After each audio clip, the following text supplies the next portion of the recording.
15 ऑगस्टला मांस विक्री बंदीच्या शासनाच्या निर्णयावर शिवसेना ठाकरे गटाचे नेते संजय राऊत काय म्हणाले ते बघूया. की उद्या मांस बंदी किंवा या संदर्भातला जो निर्णय आहे, मुख्यमंत्री म्हणतात की हा निर्णय सरकारचा नाहीच आहे, महापालिकेने घेतलेला निर्णय आहे. महापालिका सरकारची नसते काय, आम्हाला आज कळलं.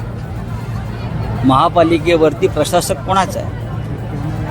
महापालिकेमध्ये आता लोकनियुक्त सरकार नाही आहे. या राज्यातल्या 27 महानगरपालिका सध्या फडणवीसांच्या ताब्यात आहेत, खाजगीरित्या.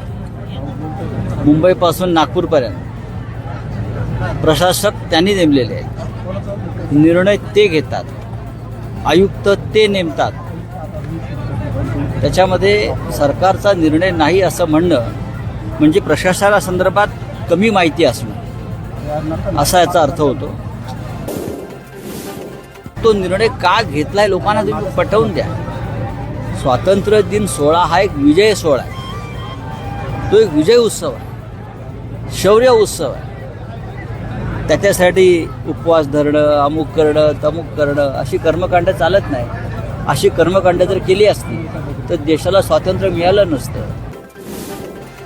धारकरी वारकरी किंवा जे नाथ संप्रदाय आहे किंवा अनेक समाज आमची शाकाहारी महाराष्ट्राची महाराष्ट्राची परंपरा आहे. वारकरी संप्रदाय असेल, अनेक संप्रदाय महाराष्ट्रातले आहेत जे धार्मिक आहेत, ते परंपरेनं शाकाहारी आहेत, त्यांचा सन्मान केला पाहिजे. पण तरीही आपण छत्रपती शिवाजी महाराज, संभाजी महाराज इतकं मोठ्या देशाचं सैन्य ते शाकाहारावर चालत नाही.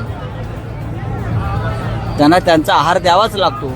पोलीस दल त्यांना त्यांचा आहार द्यावाच लागतो. तुम्ही एखाद्याच्या आहारावरती अशा प्रकारची बंदी आणू शकत नाही. कोणत्याही परिस्थितीमध्ये मुंबई जी महाराष्ट्राची राजधानी आहे, मराठी माणसाची राजधानी आहे, ती गुजरातच्या ताब्यात जाता कामा नये.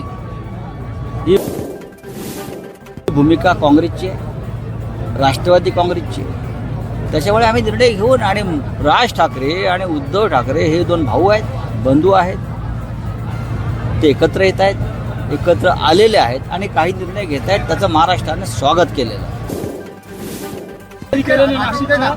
नाशिकच्या आपल्याच एका पदाधिकाऱ्याने मोठं रॅकेट काढलेलं आहे सेशन कार्डचं.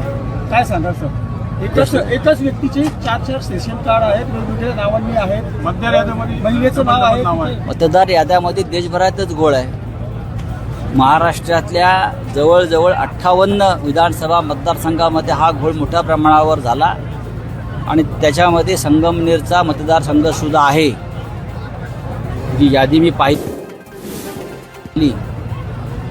त्याच्यामध्ये 58 मतदारसंघ असे आहेत जिथे कोणत्याही परिस्थितीमध्ये भाजपा किंवा त्यांचे मित्र पक्ष जिंकू शकत नव्हते. त्या ठिकाणी त्यांचा जो विजय झालेला आहे त्याच्यामध्ये घोटाळे आहेत. आणि राहुल गांधी यांनी जे आंदोलन सुरू केलेलं आहे ते आंदोलन साधं नाही आहे. त्या संदर्भातलं मी परवाही म्हणालो, जयप्रकाश नारायण यांच्या आंदोलनापेक्षा हे आंदोलन अधिक प्रभावी आणि मोठं होणार आहे.